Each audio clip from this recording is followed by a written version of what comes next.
the first food vlogger, Filipino food vlogger in the UAE, Julie Sorsano.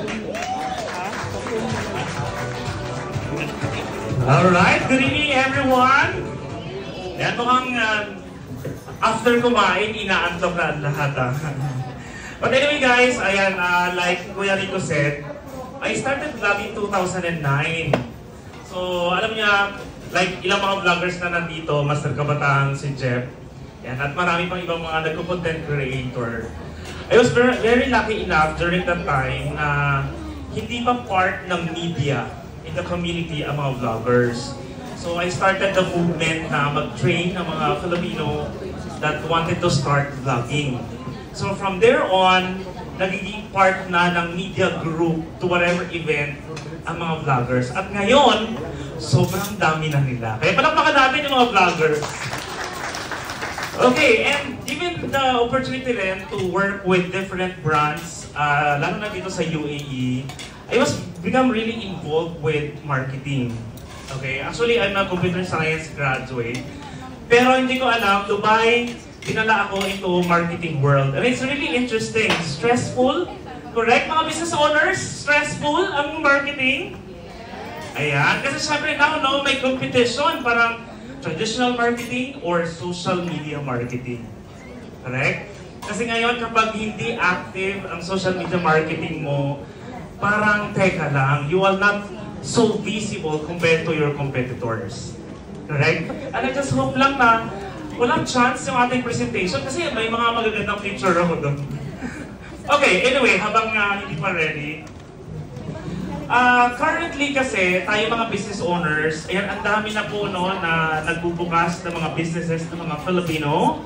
At saka syempre, congratulations sa lahat. Palakpakan muna natin lahat ng mga Filipino entrepreneurs. Diba? Dati mag-OFW, domestic helpers, ayan, or mga salesperson, yun ang napupuntahan natin mga Filipino. And of course, we are really proud of that. Kasi nga, kapag Pilipino ang nagtrabaho sa isang kumpanya, lagi talaga tayo na-appreciate. But dito sa UAE lalo, mas dumadami na ang mga Filipino na nag-convert into starting our businesses. And that's actually very good. But when you think of opening your business, ang unang iniisip kasi natin, budget. Pera to open your business, correct? License, then followed by staff, at kung ano man yung kailangan mo to run your business.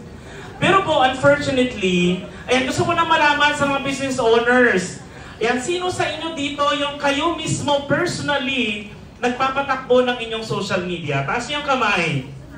The first hand, kayo talaga yung nagdidesisyon? Aba, konti lang nagtaas ang kamay, ibig sabihin may pampasweldo ang iba sa staff nila.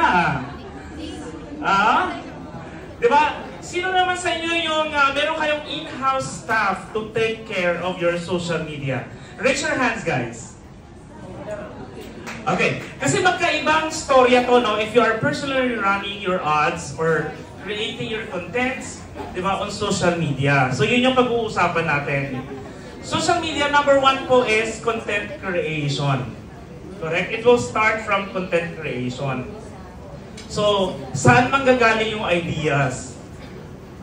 How can you make sure na yung content na ilalagay nyo sa social media will get interaction? Diba? Kasi marami kang ideas pero no reactions, no interaction, no engagement. Wala. Well, because of the fact that Facebook kasi ngayon guys, based on my observation, since I've been doing this for more than 10 years, from hindi pa ganun kahigpit si Facebook dati, konting post mo lang, ang daming engagement, nakikita ng lahat. Pero now kasi, I don't know, si Facebook parang gagalaw lang yung content natin if we pay for advertisement. Correct? If you are not going to run an ads, parang lumipas na ang 24 hours, ang ilan-ilan lang ang nakakita ng post natin.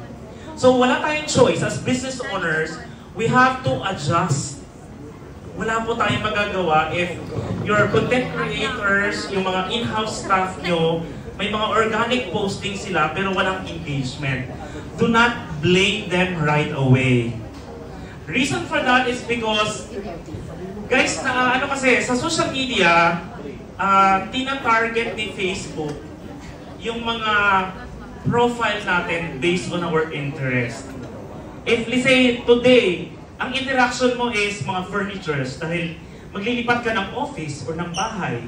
Di ba pa nag-click ka ng anything, content related to furnitures or office materials, pansin nyo yung feed nyo, puro furnitures na, may makan for rent. Ano ba? Ganun kasi nangyayari nun. So, ang tendency ngayon, yung followers nyo, okay, since they followed so many pages, di ba, nag-target sila to different interests.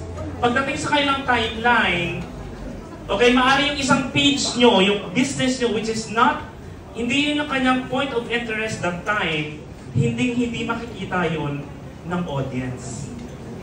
But if you run ads, di ba, yun yung ibang storya natin. So now, talking about content creation, ito yung challenge natin guys ha. If you are going to create a content, una sa lahat, for you to get a like, for you to get a share, ito naiisip pa natin lahat to, you have to give them a reason to like. Correct?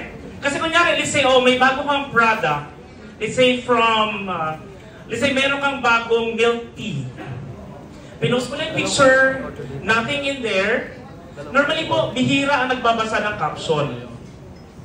Remember, konti-konti lang nagbabasa ng caption, kaya nga napaka-importante ng poster. Paano kung mukhang ni Jackie ilagay natin? Well, kapag maganda ka, minsan kahit wala kang gawin, it's an advantage. Totoo yun. Okay? Totoo yun. Pero kasi guys, like I said, if you are creating your own content, make sure to create a content that you are giving them the reason for whatever you need. Gusto mo ng like, then ask people to like. Examples, services. L&A, asan sila? Di ba services kasi normally, di ba if you wanted to get a like for example, it's either, okay, dapat po sa caption natin, meron tayong follow-through action na gagawin doon. Kasi if I'm interested, saan ako pupunta? Hindi yung hahanapin ko pa si Master Kabatang. Alright? Not unless sa page si Master Kabatang, sure na yun. Pero kasi, let's say if you wanted na i-share nila yun, then you have to give them reason to share. For example, pwede kasi sa marketing na no, i-connect natin with your marketing team na let's say, nafe-filter nyo ba if how many people are sharing your contents? Sino sila? And maybe, give them the opportunity na mag-share for more. So ano yun? Pwede tayo mag-create ng affiliate membership. Kaya po yung social media marketing, it will be connected talaga sa marketing nyo as a whole. Okay? Or, it can be in a form of online contest, prizes. Alam nyo ba naman ang mga tao, di ba, online? Kapag may premyo, gagalaw yan kahit ano pa yung choices. Like our page, follow our page, react, di ba? Magbibigay yan sila. But, please do not do it as much as possible na laging ganun ang laman.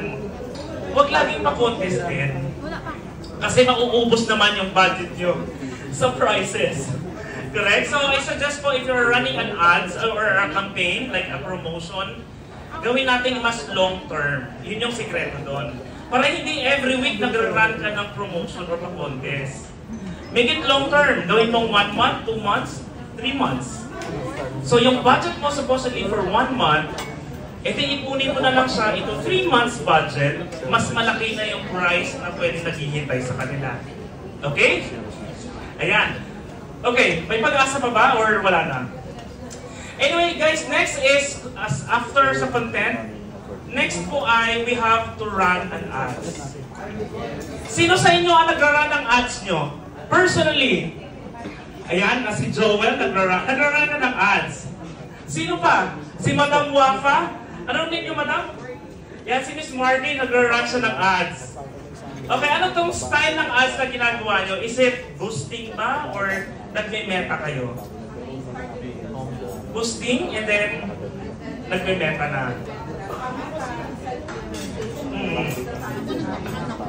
Correct.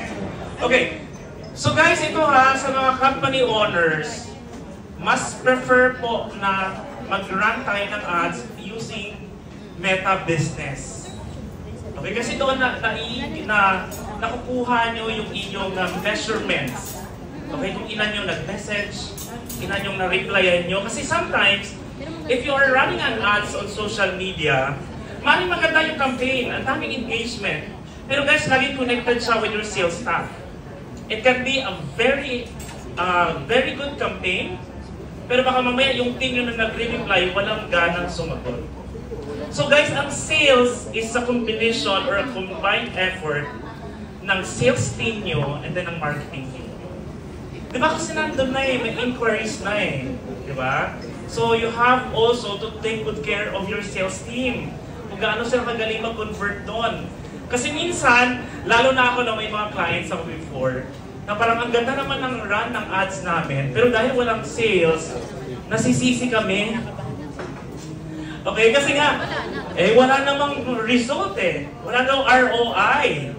Ayan, pero kasi hindi naman kami part kasi ng sales team. Kaya nga po, if you are doing a campaign, make sure na ang inyong sales team and your marketing team dapat naka-align sila sa goal. Okay? Kasi napaka-importante nun. And hindi pa rin ready. I think, nunit na, no? Sige, try nyo na lang po. And last, ayan, ito na. Kaya magtaas tayo ng kamay, ha? Business owners. Sino sa inyo ang gumagamit ng influencers for marketing? Raise your hands. Dito lang? O nahiya na ko kayo kabatang? Guys, dito walang gumagamit ng influencers. How about here? Yan, gumagamit ng influencers. Gumagamit ng influencers. Si Kabayan Rico ang inyong brand ambassador. Okay. Well, nandito rin, of course. Yan. Well, guys, ito kasi yung malaking tanong lagi sa akin ng mga clients na nakakausap ko. Do we have to give a budget ba for influencers? Or, magraran na lang ako ng ads? Kasi yan yung competition right? Teka lang, kukuha pa ba ako ng influencer na sobrang mahal na nila? Diyan, magkano na yung per content? Alam ko ang presyo mo. 5,000 dirhams. Kasi guys, syempre tayong mga business owners, syempre if there is a way that we can actually save a little, syempre gagawin natin yon. Dahil syempre yung pera, hindi naman pwedeng labas ka lang ng labas na, di ba, na walang guarantee na return, correct? Kasi unless kung kasing blessed tayo ni Madam Wafa na okay lang magbigay ng 10K nang walang return. Okay, so ito guys, kukuha ng influencer versus magra-run ng ads. This is the biggest question. Okay, my answer is, as an influencer, as a marketing company, the answer po is, kung ang marketing team mo ay magaling mag-create ng content, engaging content, okay lang din naman na walang influencer. But the problem is, kapag services or products, ako maganda pa rin na merong, tawag ito, you have to give face. Bibigyan mo ng mukha ang pangalan ng kumpanya mo. So itong tinatawag natin endorsement. Di ba may mga artista na nagpo-promote ng mga company? So ang uso kasi ngayon is social media na, then you have to get a social media influencer. Pero, if yung influencer na napili nyo, hindi naman talaga nagbibigay ng performance, okay, na kailangan natin for our operation, wala tayong choice. Okay, so it's either you have to look for another one, or hindi na lang muna. Or you have, maybe, for influencer din, siguro look for someone who is really perfect for your brand. Diba? Doon tayo mag-iingat Kung pipili tayo ng influencer, mas okay din na perfect siya to represent our brand. For example, let's say, kunyari, meron ba dito may mga business na ito nutrition, health, taas ang kamay, ayun sa health. Siyempre, kukuha ka ng influencer na if you're going to check yung kanilang personal account, parang they are into a healthy living option, yung tipong ganun. Kasi nga sometimes when it comes to credibility, malaking bagay yun. Okay? Ayan. Another thing guys na gusto kong i-share sa inyo when it comes to influencer, dalawang klase. One is Endorser ba sila or brand ambassador sila? Okay, huwag tayo malilito ha, kasi teka lang, may influencer na tinatawag, may brand ambassador na tinatawag.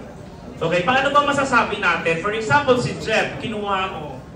As influencer ba si Jeff or tawag ito, as brand ambassador? Okay, so yung influencer, normally po talaga, they are endorsers. Okay, kasi yan ang uso ngayon. Endorsers meaning they are going to create a content, promoting your services and products online, and that's it. Okay? Pero kasi po, ang kaibahan ng brand ambassador is parang mas matagal yung kanyang stay sa inyong company. It means mas long term. Alam mo, kabatang ilang buwan ka na or taon sa LMA? 10 months. So kapag gano'n nakatagal yung relationship mo with the brand, pwede ka na as brand ambassador. Kasi parang, if you think of this kind of services, kapag nakita nila si Kabatang, meron siyang association with the brand. LMA yan. Yun. So yun yung gusto ko lang ituro ha, na if you're going to get an influencer, I suggest po to choose someone that can stay in your brand for a longer period of time, rather than by just promoting it once. Because, kapag pinunod ka niya ng one time lang, next day, ibang company na naman na same business ang ipopromote niya. So, walang recall. Hindi lang maaalala yun. Okay? And, I think no need na po, sir. It's okay. Okay, yung last na lang po siguro is, for social media marketing, it is very important guys na sa social media natin, we are really serious about the products and services that we are offering. Okay, huwag natin i-post yung sarili na natin. Kailangan everyday ako may post. Hindi po siya required. Para po sa akin, based on my experience handling different big brands dito sa UAE, ang importante lang yung social media nyo should be active. Reason for that is because if someone are going to look, di ba, mahanap nila kayo sa inyong ads, definitely they will going to check and investigate. Teka, legit ba to? O yung travel agency na to, legit ba to? Diba? Yung manpower agency na to, legit ba to? So they have to go and search for your social media pages. Kapag actively posting, may mga interaction from people, and then, bakit lisensya ko nasa labas? Okay. Ayun. So yun man yung reason guys, hindi siya kailangan na do not push yourself so hard na kailangan tayo may everyday posting. Sino dito ang may restaurant business? Ayan, si Madam Wafa din. I think the only one na pwede po mag-daily posting will be restaurants. Why? It's because araw-araw tayong kumakain. Diba? So gusto mo, saan ba tayo pupunta? Okay. Ngayon, dahil nakafollow ka sa page ni Madam Wafa, makikita ko, okay, may seafoods doon.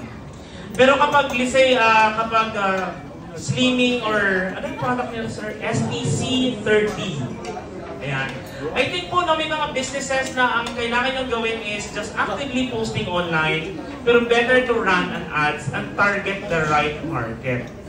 Okay?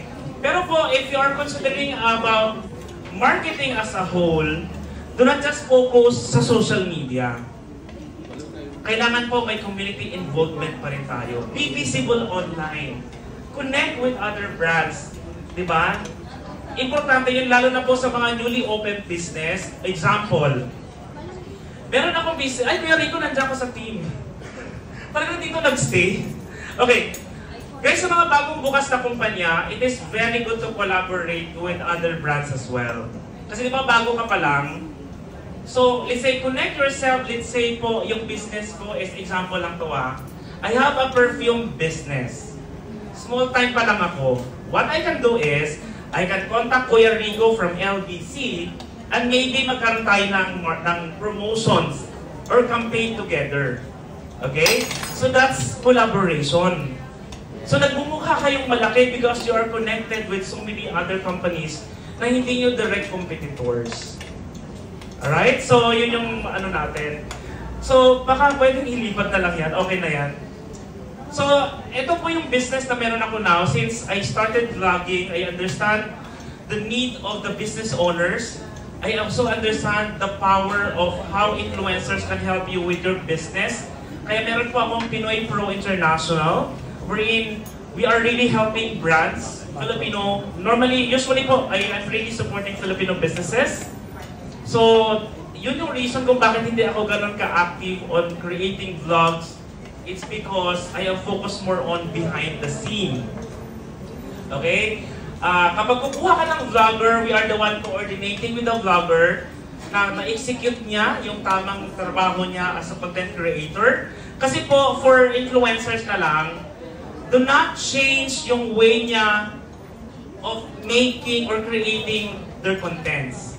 Kasi people love them sa ganong style nila eh. Okay, pero ang pag-uusapan na lang natin, how are you going to incorporate yung inyong brands doon sa content type na ginagawa niya.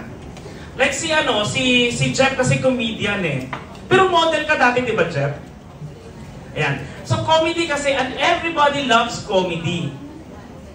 Di ba maliban sa sexy, alam naman natin, lagi nabibenta talaga yan. Di ba Kuya Rico? Kapag sexy, kahit wala nang gagawin, mabenta yun, bankable yun. Jeff, narinig ko yan. Okay. So, yun lang. Ang tandaan lang po natin is that do not push yourself na kailangan everyday meron tayong content na ginagawa. Okay, but focus on something na ano yung goal natin this month. Okay? Kailangan po connected yung marketing plan natin sa mga social media content na gagawin natin for the whole month. For example, sino sa inyo may salon services? Ayan, salon! LMA. Ayan, LMA, huwag kang kukuha ng influencer na lalaki. Okay? Mahirap. Walang maniniwala eh. Right? So you have to look for yung mga marketing ideas na somehow can truly support you with yung, alam mo yung realistic yung kinuha nating influencer to promote the brand. Pero hindi ko alam bakit ang dami pa rin kumukuha ng lalaking influencer sa mga salon. Anyway, pagdating sa salon so you can either focus more on ano bang goal natin this month. Huwag tayong mag-goal guys ng napakarami kasi ang hirap niya i-execute sa social media. Walang consistency at saka walang follow through doon sa idea. Example, di ba uso ngayon mga Moroccan bath? Meron kayo nun? Coming soon. Di ba? Mag-i-invest si Camila sa inyo sa Okay, example lang. Or ano yun yung water na inaano sa ulo? May facial massage, tapos may hydrofacial. Ayan, okay. So let's say, if yun yung goal nyo for this month, example lang to guys ha, if yun yung goal nyo to let's say, focus for this month, somehow dapat connected siya. Okay, so either for social media, siguro mga posters nyo and video will be more about the benefits of that kind of service. And then, get an influencer, okay, na magpo-promote din ng same service na yon. Okay, and then maybe create a special package, a discount, for people to try it. Kasi di ba, minsan kapag nakita lang nila na, okay, new services available, tapos ganun lang. Wala kasi siyang, hindi siya inviting for people online to interact. But, they say for those who are nakakita nun, bigyan sila ng inviting discounted offer for them to try. Diba? Kasi they have to go there eh. Kasi kapag services kasi, normally, kapag sinabi mong salon, ang daming salon. Right? Saan ka pupunta? Sa Riga ba yan? Hindi. Sa Riga, di ba ang daming salon? Sino taga Riga?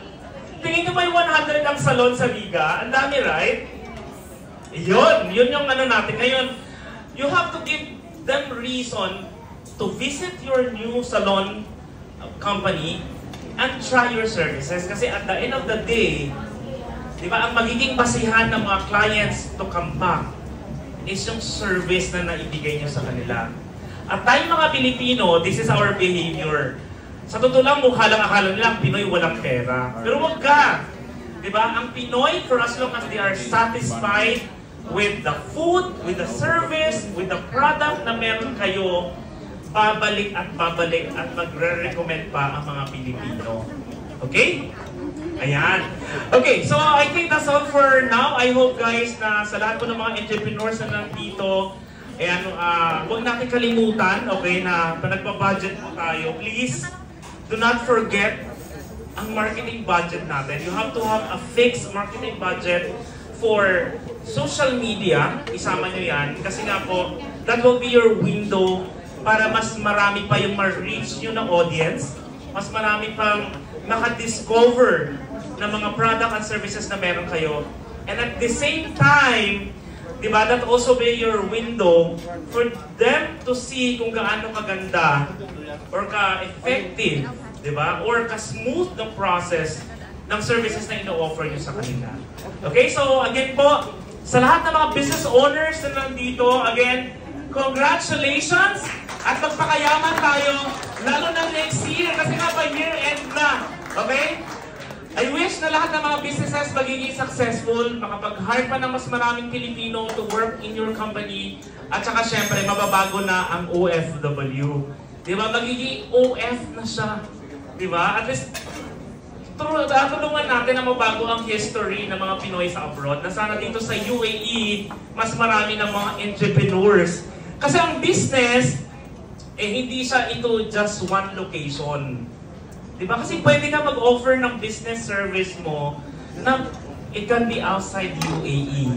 It can be from the Philippines, it can be in Canada. Diba? Let's say may business kayo like watch. Sino nag-business dito ng mga jewelry? Or products. Yung books ni Madam kanina. Kasi yung buyer niya, because of social media, hindi lang magdidepend dito sa UAE. Because of social media marketing or effective social media marketing, pwede siya magkaroon ng buyers from outside United Arab Emirates. So ayan, thank you po and good evening everyone. Thank you, Julie. I'm sure with that talk, you will be able